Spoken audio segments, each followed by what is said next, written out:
Hi, this is Z, and I'm back again with another video. In this video, I kind of wanted to talk about the dreams I've been having lately, and some of you may experience this as well, where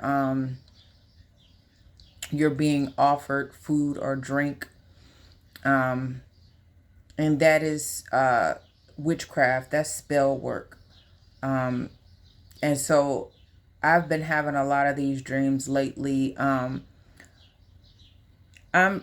We're all at different points in our journey, and so I'm at a point now where I'm closer to the things, achieving the goals that I want than I was, say, 10, 15 years ago, because I've been going through this for a long time.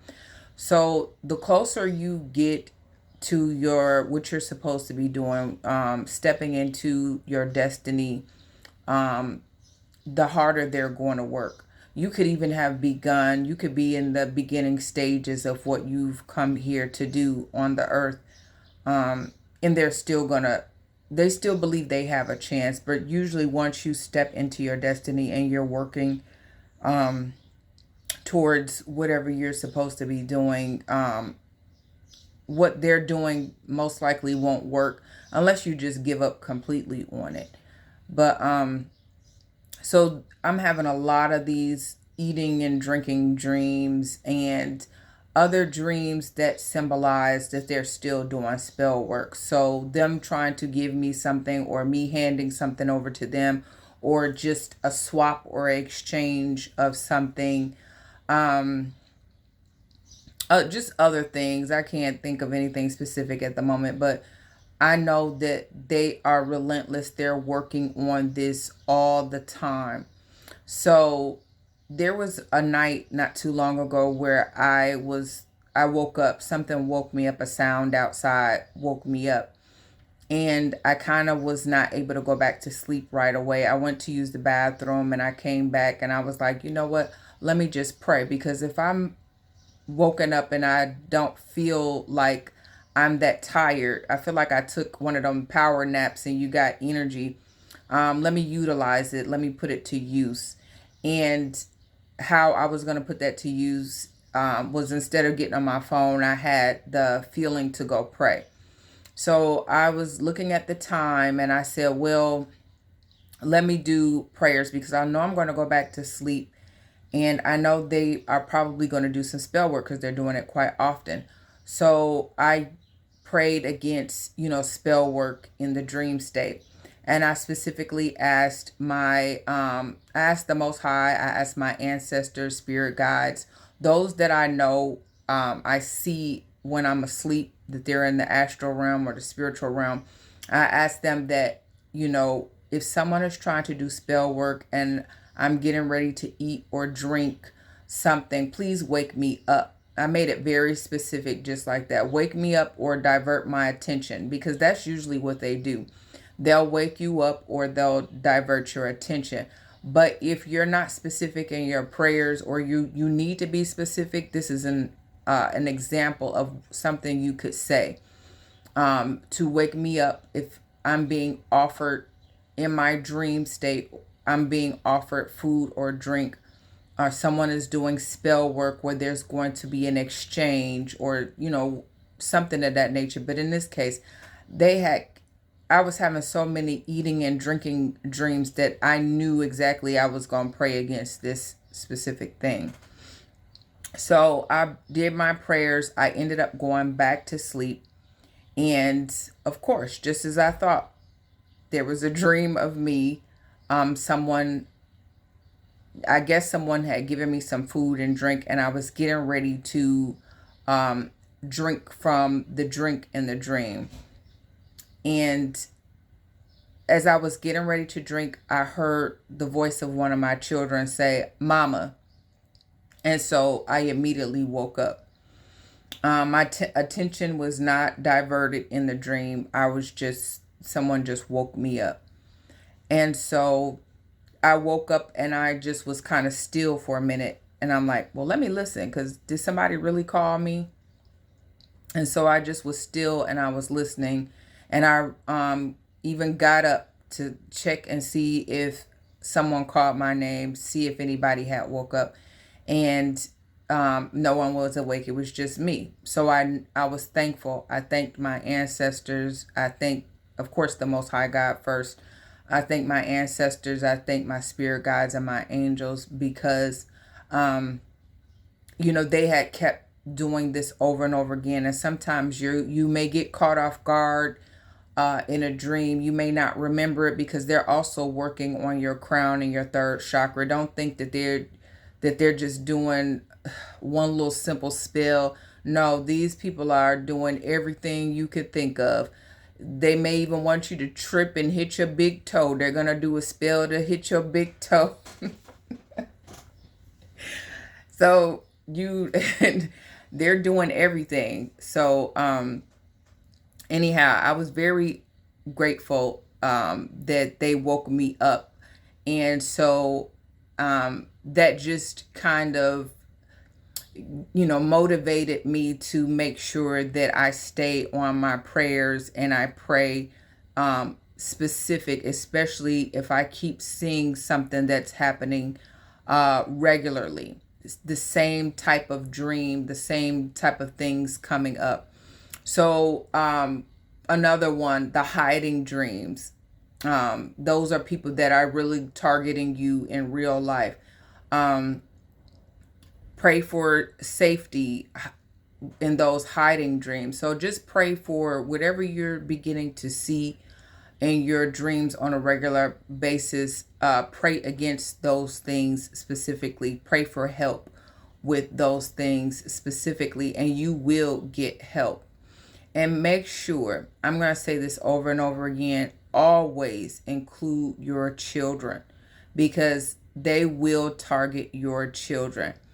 Anybody in your family that's targeting you, they'll target your children. Anybody that you had a relationship with in the past that's targeting you, they'll target your children, even if it is a parent of those children.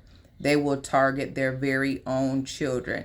And the reason why is a lot of times they have gone into some sort of agreement with an entity, and they understand that if they're unable to get the person that they originally targeted, which is you or someone, whatever the case may be, it may be you. If they're having a difficult time with you, they will also start to bargain off the lives of your children as well. So we have to be, on our prayers. And if your children are at the age where they can pray for themselves, have them pray for themselves as well. One, I won't say mistake, but I guess it was a mistake. I used to have my children pray, and my children, when they were younger, they did not want to pray. They didn't understand why I was having them pray. And even I didn't even realize how deep this was, and the challenges that I would be going through, as I got older. So I did not make them pray consistently and implement that into a daily routine. And I regret it. And I wasn't even praying for them myself because I did not really understand all of what I understand now. So if you do understand, if your children are young, if they're too little, pray for them, pray over them every night. If they're not, start teaching them to pray. And if they're older, just try to, stress how important the prayers are. Some of you may have children that are under spiritual warfare too, and the prayer definitely will help them. So if you know for sure that your child is under spiritual warfare, yes, try to talk to them. And if they're not praying, try to get them to pray and understand how important prayer is, and make a relationship. Tell them of, the things that you're experiencing, and that maybe you can pray together, to, fight this spiritual warfare together, and they will start to see that how things happen in the spiritual realm when they're asleep will get better for them. And you can strengthen your bond with that child as well, because having a strong bond when you're going through spiritual warfare is important, because they're going to be targeting that bond with you and your children. And you may have times where your children may act like they don't want to be bothered with you, but if the bond is strong, your child will correct themselves, or you will correct yourself if you become the problem. So always tailor your prayers to be specific. Be specific with your prayers. Do it regularly. Try not to skip a day, but definitely don't start skipping more prayers, because these people are also wanting you to give up on your prayers, because your prayers are your protection. They want you to, they cannot get rid of your protection if your protection is strong. They can't get rid of it. They can't infiltrate your protection. So they are going to also be working for you to let your guard down and you to give up on your prayers so they can have a doorway in. Do not give them access. Do not give them access to your children. If you can't get your children to pray, then pray for your children and make it a part of your routine. When you're praying for yourself, pray for your children as well. So basically you're putting up that armor, that shield, and pray. Anything that you know that they're targeting, pray against it. If they're targeting your finances, pray against that. If they're targeting your crown, which is a thing that they're definitely doing, or your third eye, pray against that. You know, if you're a person that gets on YouTube or TikTok and you speak, they're targeting your throat chakra, pray against that. If you had a relationship with someone in the past and they're siphoning your energy, they're usually going to be siphoning your sacral energy chakra. Pray against that and heal yourself at the same time. So continue the work, continue to move forward, always continue to move forward. Look for ways that you can improve your situation, because you can do it. You can overcome what is happening to you. Do not think that the Most High God did not put you out here in a war, a battlefield, and did not give you the tools, or will not give you the tools that you need. You can acquire the tools. Just get in connection with the Most High God, listen to the Most High God, and follow through and formulate a regular routine and continue to lift your vibration up. So I just wanted to share that quick dream of an example of how tailoring your prayers to something specific will work. All right. I hope this message helps someone, and I'll be back again with another video. Bye.